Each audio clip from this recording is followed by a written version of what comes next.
Mais um sobre meio ambiente, ela diz o seguinte: para promover a boa interação social no trânsito é necessário, interação social. Ajuda mútua. Ajuda mútua é quando é um ajudando o outro. Fica lindo, né? Então aqui, ok. A fim de evitar ou solucionar problemas no trânsito. Gostei, tá bom. Letra B. Não abrir mão dos seus conceitos, mesmo diante do direito alheio. Poxa, se a outra pessoa está no direito dela, mas eu não concordo porque eu tenho um conceito pessoal, eu não vou abrir mão do meu conceito, mesmo sabendo que ela está no direito dela? Isso não é forma de ter uma boa interação social, não, né? Tá fora. Reprimir condutores que cometem erros no trânsito. Gente, todo mundo comete erro no trânsito. Não tem esse nem aquele. Todo mundo. Eu cometo, todo mundo comete. Reprimir é o quê? Chegar e falar, só você errou, não sei o quê.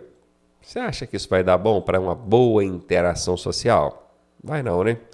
Letra C está fora. Deixar de dar passagem a condutores folgados. Pensa, um condutor folgado. Você já está lá na faixa da esquerda, já no limite de velocidade da via, a via só permite andar até 80, você já está a 80. E ele chega atrás de você, fica piscando farol, buzinando, pedindo passagem. Ele é folgado, não é? E aí você vai deixar de dar passagem para ele. Olha, se você fizer isso, se você deixar de dar passagem para esses condutores folgados, primeiro você vai estar cometendo uma infração de trânsito, porque é dever de todo condutor dar passagem quando solicitado. Não importa se ele está excedendo a velocidade, isso não é problema seu. Você não é guarda de trânsito e nem é radar de trânsito. Ok? Segundo, que fazendo isso, deixando de dar passagem, em hipótese alguma você vai estar criando uma boa interação social. Boa interação social, meu querido, é quando você abre mão até dos próprios direitos para ter uma boa convivência. Imagina se você fizer isso aqui, que inclusive é ilegal, acabei de falar que é infração, você tem que dar a passagem, mesmo que o cara for folgado. Então aqui não dá, né? Letra D está fora, ficamos então com a alternativa A. Mais uma de meio ambiente, que fala sobre o gás clorofluorcarbono. Difícil até de falar, né? Curiosamente, ele é representado pela sigla CFC, que é de clorofluorcarbono, CFC, que é a mesma sigla do Centro de Formação de Condutores, autoescola, né? É só uma curiosidade, não tem nenhuma relação, não. Então está dizendo que o gás CFC, utilizado como propelente em vários tipos de spray, sabe esse desodorante que você espirra debaixo do braço? Pois é, dentro dele tem clorofluorcarbono para repelir aquele desodorante que está ali dentro. Também utilizado em chips de computadores e solventes, são usados pela indústria eletrônica. Ele é um dos poluentes responsáveis pela ocorrência de quê? Aí vocês perguntam assim, para que eu tenho que saber que esse gás clorofluorcarbono tem no meu desodorante, no chip do computador, no solvente? É porque o que realmente é importante, o Detran não falou aqui. Ele é encontrado também em aparelhos de ar-condicionado. E o veículo tem isso, não tem? Mas o Detran, como sempre, fala, rodeia, e o que interessa, ele não mostra. Então, estou mostrando para vocês, tá?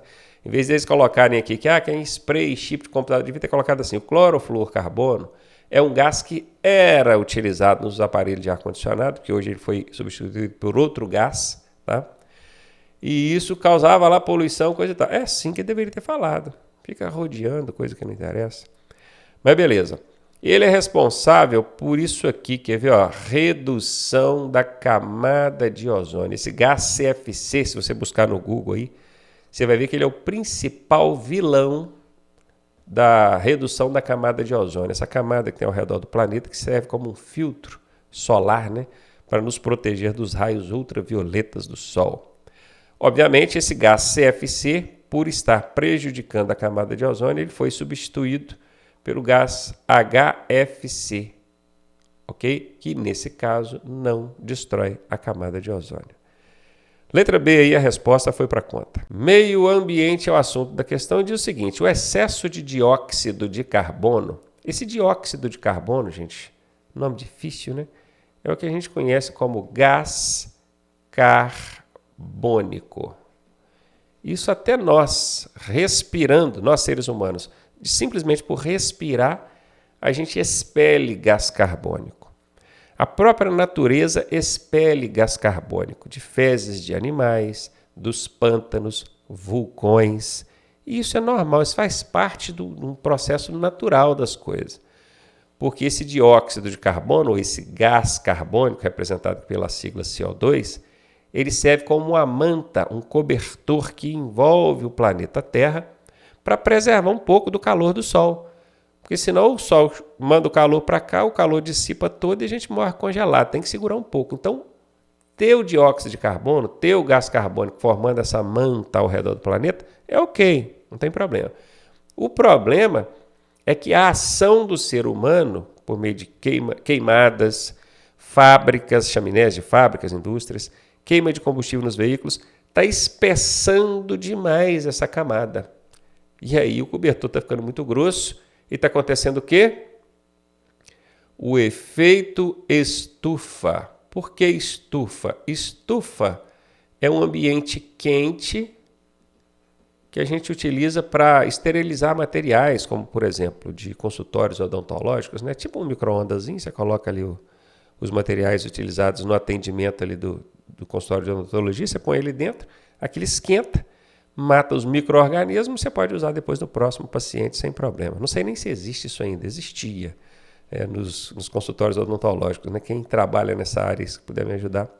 Mas enfim, estufa é um ambiente quente. E é isso que o excesso de gás carbônico, ou dióxido de carbono, faz com o planeta. Espessa demais esse cobertor que tem ao redor do planeta e aí acaba provocando o efeito estufa, que é a letra C. E aí, tá gostando da aula? Eu sou o professor Ronaldo Cardoso e tenho o caminho das pedras para você chegar à sua aprovação da forma mais suave possível. Se você fizer exatamente o que eu te pedi, eu garanto que você passa. Clique aqui no primeiro link da descrição e vem ser aprovado com a gente. Direção defensiva. Com a formação de espelho d'água na pista, aumenta o risco de aquaplanagem. Já ouviram falar de aquaplanagem, né? Quando o veículo desliza na pista ali. Isso não é derrapar, não. Derrapar é em pista seca, com areia, terra. A aquaplanagem é quando acontece aqui, espelho d'água. É aquela camadinha d'água fininha na pista. Não confunda com poça d'água, tá? Poça d'água não provoca aquaplanagem. Poça d'água provoca um outro fenômeno que não vem ao caso aqui agora. É o espelho d'água, aquela camadinha d'água que está na pista, né? Aquela lâmina d'água. Costuma o Detran colocar lâmina d'água em vez de espelho d'água, não é mesmo? Então, tendo aquele espelho d'água, aquela lâmina d'água na pista, aumenta o risco de aquaplanagem se o veículo estiver em velocidade alta, né? Tudo que passou ali de 60 por hora para cima já é considerado velocidade alta para a situação de chuva, tá? E pneus com banda de rodagem. Banda de rodagem são os frisos ali, aqueles sulcos que tem no pneu, né? Inferior a 1,6 centímetros, inferior a 1,6 metros, inferior a 1,6 milímetros ou inferior a 1,6 decímetros. Eu tenho certeza que vocês guardaram, quando vocês viram lá na matéria, estudando essa matéria, vocês aprenderam que é 1,6. Alguma coisa. Vocês sabem que não pode ser menor que 1,6. Aí o Detran vem com a pegadinha. Coloca lá, é centímetros, metro, milímetro ou decímetro. É só a gente parar para pensar. 1,6 metro é muita coisa, é quase a minha altura. Eu tenho 1,8, né, que é 1,80 m.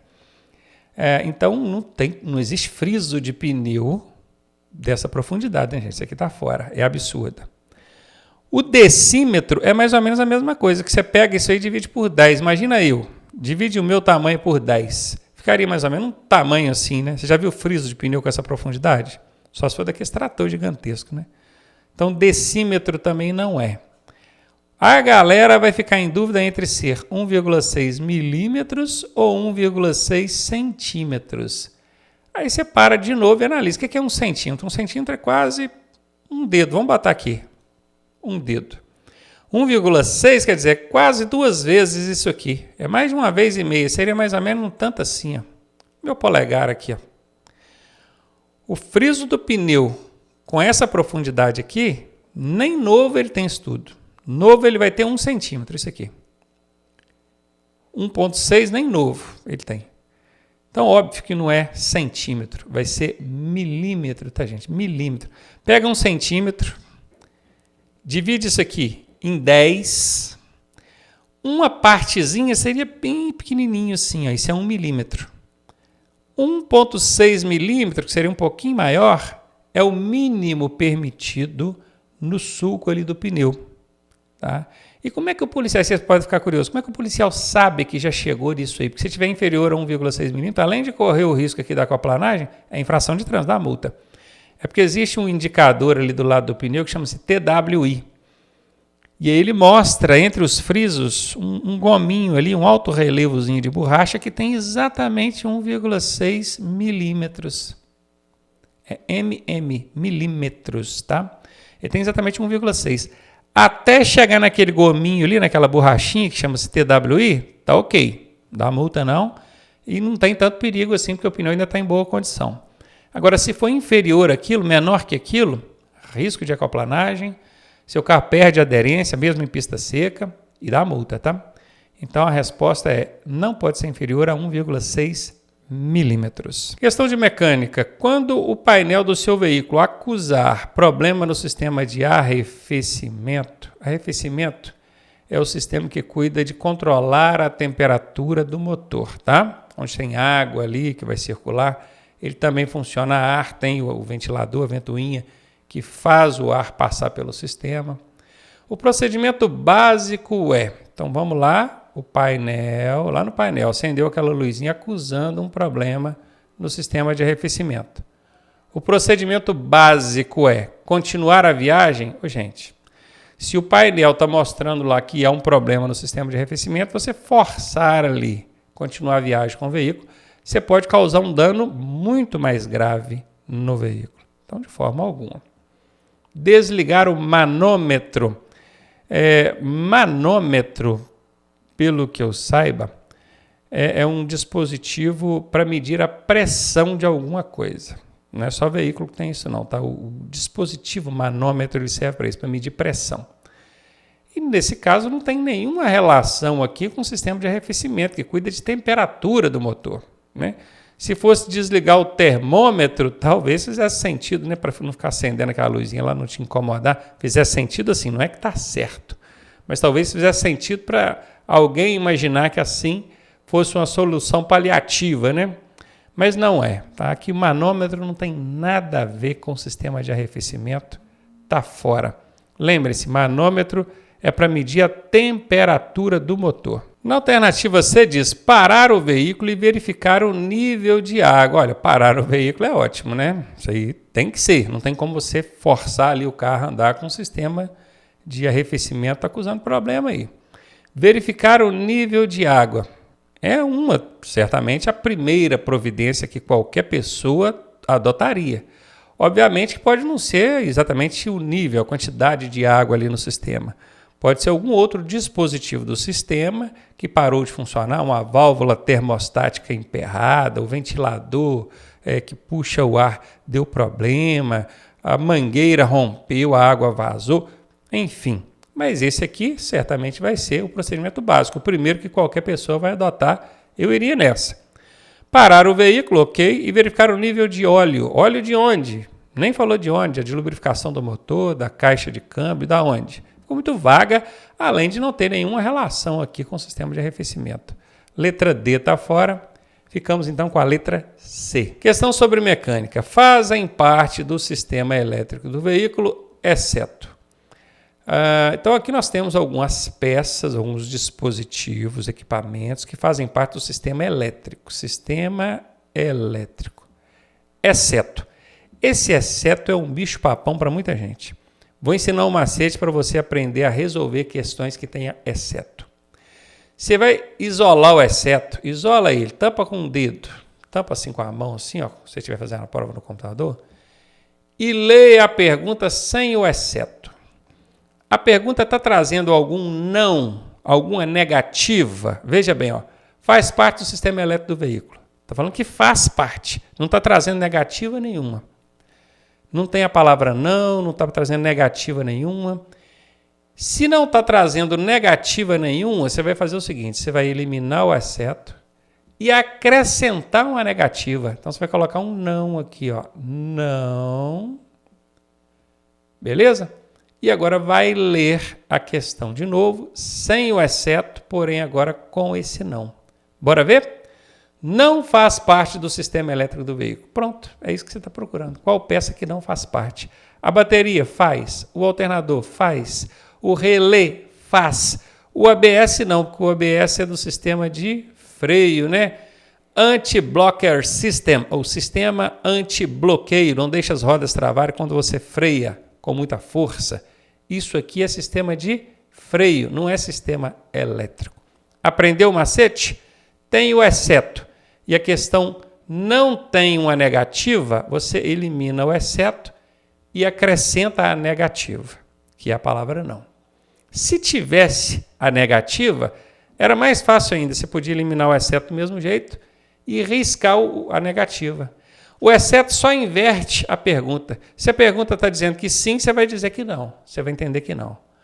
Se a pergunta está dizendo que não, você vai entender que sim. O exceto só inverte a pergunta. Elimina o exceto e acrescenta o não. Ou então elimina o exceto e risca o não, se a questão tiver não. Ficou em dúvida? O macete é muito bom. Volta e assiste de novo até entender, tá? Resposta, letra C. Ó, mamão com açúcar, hein? Questão de mecânica. É medida máxima permitida para trincas no para-brisa fora da área crítica de visão em automóveis. Aqui fala fora da área crítica, porque a área crítica é aquela área indispensável à visibilidade do condutor. O condutor está ali dirigindo aquela área que ele fica olhando para ela o tempo todo, que está logo acima do volante ali, aquilo é área crítica. Dentro daquela área não pode ter trinca nem fratura nenhuma. Bateu uma pedra ali, fez uma trinquinha que seja, tem que ou reparar a trinca, que tem como você recuperar aquilo, né? Ou trocar o para-brisa. Beleza?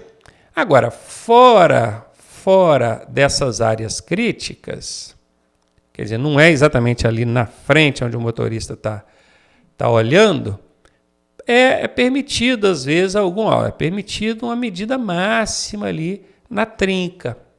E é isso que a questão está querendo saber. Beleza? E aí, gente, é o seguinte, existem dois tipos de fraturas, aliás, existem dois tipos de danos ao para-brisa. Existe aquele dano que a pedrinha bate e faz tipo um asterisco, né? Aí bateu, ele fez tipo aquele asterisco. E existe aquele dano que bate e faz uma trinca. Esse aqui chama-se fratura circular. Guarde isso, porque isso pergunta em prova. Esse aqui chama-se trinca. Beleza? Ó, só fez assim, ó. É uma trinca. Deixa eu ver se eu consigo. Que eu fui fazer o negócio, fiz 2 riscos. Não é para fazer 2 riscos. Aí, é um só. Esse aqui... Peraí que eu peguei a caneta errada aqui. Aí, esse aqui é uma trinca. Esse aqui é uma fratura circular. Nesse caso aqui de fratura circular, a medida máxima permitida é 4 centímetros. Isso tanto faz para veículos de grande porte, caminhão, ônibus, carreta, micro-ônibus, quanto para veículos de pequeno porte, automóveis. Beleza? Agora, a trinca, ela tem uma medida diferente. Se for para veículo grande, 20 centímetros é o tamanho da trinca. Se for para veículo pequeno, é a metade disso, 10 centímetros. E aí leia a pergunta, agora com essas informações aqui, leia a pergunta de novo. A medida máxima permitida para a trinca, está querendo saber essa aqui, ó, a trinca. No para-brisa, fora da área crítica, para automóvel. Automóvel é veículo grande ou pequeno? Veículo pequeno. Veículo pequeno, 10 centímetros. Está aqui a resposta. Nossa, olha a pegadinha. Agora que eu olhei para as alternativas, quase que eu marquei errado ainda. Tem aqui 10 milímetros, ó, mm é milímetros, cm é centímetros. Meu amigo, se você marca 10 milímetros, você erra. Porque 10 milímetros é 1 centímetro. Que Detran, filha da mãe, né? Quase que ele me pega e Poderia ter pego você, tá? Cuidado para não confundir milímetro com centímetro. São 10 centímetros, tá? Ó, cm. Essa aqui é a resposta. E dirigir o veículo com trincas superiores a essas permitidas aqui, ou fraturas superiores a 4 centímetros, é infração de trânsito grave, tá? Dá 5 pontos ali no prontuário e o veículo fica retido até você consertar aquilo ali. Questão sobre mecânica. Qual dos itens abaixo pode ocasionar o processo de oxidação? Oxidação é algo que acontece, um dano que acontece quando você coloca água de torneira. Água que você pegou ali numa mangueira, no posto de combustível. Completa aí a água do sistema de arrefecimento, aquela água pura, né? E aí você vai oxidar ali o motor do seu carro, porque está circulando ali água sem um aditivo antiferrugem. Oxidação é o mesmo que ferrugem. Guarde isso, ferrugem. Se você deixa de usar um aditivo na água do radiador ou na água do sistema de arrefecimento, um aditivo antiferrugem, vai acontecer a ferrugem, que é a oxidação, beleza? Se aqui tivesse usado a palavra ferrugem, você já ia logo relacionar ferrugem com antiferrugem. Aditivo é aquele vidrinho ali que a gente põe junto com a água, e aí você ia relacionar que essa é a resposta. Mas o Detran não vai facilitar a sua vida, hein? Vai colocar oxidação, só você guardar. Oxidação é ferrugem. Ferrugem você combate com aditivo antiferrugem. Não pode botar água de torneira pura lá no motor não, no sistema de arrefecimento do seu carro. Beleza? Letra C aí foi para a conta. Questão de primeiros socorros. Na ocorrência de sangramento abundante, que você está perdendo muito sangue, qual o cuidado indicado? Aplicar a técnica de garroteamento. Garroteamento pode ser também que você encontra na prova escrito garrote. Quando fala garrote, nos lembra um novilho, né? Um boi jovem. É um garrote, não é um boi ainda, é um boi jovem. Mas não tem nada a ver. Tá? Esse garrote aqui é quando você pega um pano e amarra ali, dá um nó forte. Isso no braço, na perna. A gente costuma ver isso em picada de cobra, que também não é certo, tá? O pessoal tomou uma picada de cobra, foi lá, fez um garrote, que é para o sangue não espalhar pelo corpo, que inclusive é um erro também. O garrote não deve ser utilizado no estancamento de sangramento abundante, para conter sangramento abundante. Beleza? Não deve. Então aqui está fora. Fazer compressão no local do sangramento. O que é compressão? É comprimir, fazer força. Pega um chumaço de pano limpo, coloca sobre o ferimento e pressiona com força. Isso pode. Então aqui, ok. Dá bastante líquido para a pessoa ir tomando? Não, gente. Água, líquido, quebra uma das 10 regras sagradas dos primeiros socorros. Não pode dar líquido para uma vítima de acidente de trânsito sob suspeita de lesão interna, sob suspeita de uma hemorragia interna. Você não sabe, vai que ela está com hemorragia interna. Você dá um copo d'água para ela, é a mesma coisa que dar um copo de veneno. Então, não. Utilizar um torniquete para estancar o sangramento. O torniquete é o garrote aprimorado. Sabe aquele pano que você passou ali e deu um nó? Você vai e bota uma caneta, uma estaca de madeira ali, prende naquele garrote e vai torcendo aquela caneta, aquele trem que você colocou, ele vai servir de torneira, vai apertando, até existe essa técnica e ela é utilizada por profissionais. Nós, leigos, não podemos usar. Beleza? Então, fora torniquete, garroteamento, só profissionais. Nós vamos ficar com esse aqui, ó, fazer compressa no local do sangramento e pronto. Questão sobre mecânica. O aparecimento de trepidação no volante de direção. Volante de direção que você pega ali para dirigir, né? Tá trepidando, assim, ó. Ao alcançar uma determinada velocidade, é sinal da necessidade de manutenção indicada com... Gente, isso é uma manutenção muito básica, muito simples, que a gente faz assim, até com bastante frequência no veículo. Pelo menos a cada 6 meses a gente precisa fazer. Ou então quando você coloca pneus novos no veículo, você tem que fazer essa manutenção. Que é essa aqui, ó, quer ver? Ó, balanceamento das rodas. Essa é a resposta.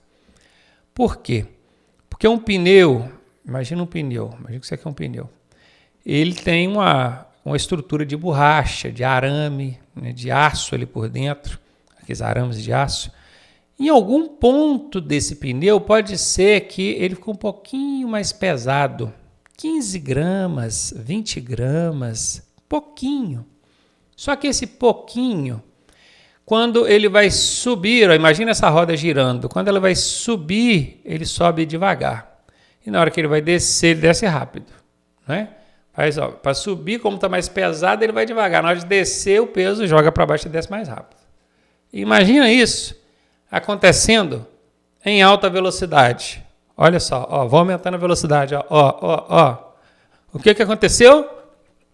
Trepidou a roda, trepidou a direção. Por isso que fala aqui, ó, ao alcançar uma determinada velocidade. O balanceamento é o balancear, equilibrar o peso. Aí você vai lá no borracheiro, ele bota os pneus aqui, a roda, né, na verdade, numa máquina, e a máquina aponta, fala, olha, nesse lugar aqui está com 20 gramas a mais de peso. O que o borracheiro faz? Pega um chumbozinho, vai na roda do seu carro assim, ó, e bate esse chumbozinho, prega ele ali do outro lado. No que ele pregou esse chumbozinho do lado de cá, o que aconteceu? Balanceou. Agora o mesmo peso tem do lado de cá, tem do lado de lá. Essa roda vai ficar trepidando na hora que o veículo atingir aquela velocidade de 60, 80 por hora? Não. Entendeu o que é balanceamento? Melhor do que decorar é aprender, né? Letra A aí é a resposta.